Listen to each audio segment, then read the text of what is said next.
Hi, I'm Bo Dependence, and today we're going to have a quick tip on clamp storage.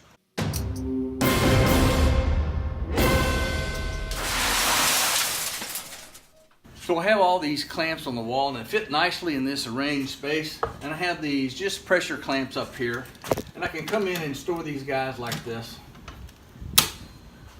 and they'll sit there and be happy. But what do you do with something like this?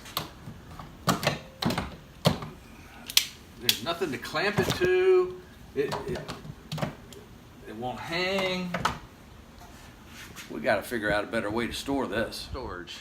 So when you have clamps like these, it's easy to see that you can put these and put them on a piece of board and clamp them, and they'll stay like that because you can tighten this up to fit whatever width of the board. But what do you do? What do you do if you have a clamp like this?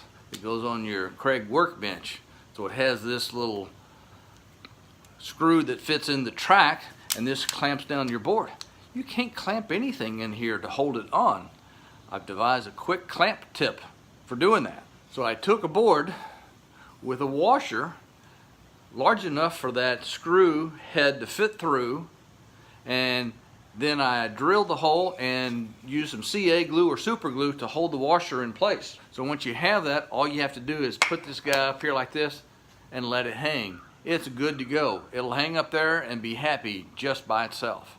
So now let me show you how we're going to install this on the wall so we can have our clamp stored away and out of the workbench.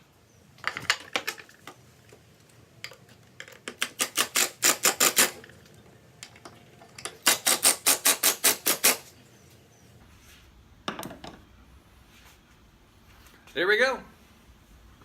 There we go. We have a home for our clamp. We all know that a well-hung clamp is a happy clamp. So if you liked our video on this tip, hey, be sure and give us a thumbs up. You want to see more of our tips, be sure and subscribe down below. And as usual, come back and see us real soon.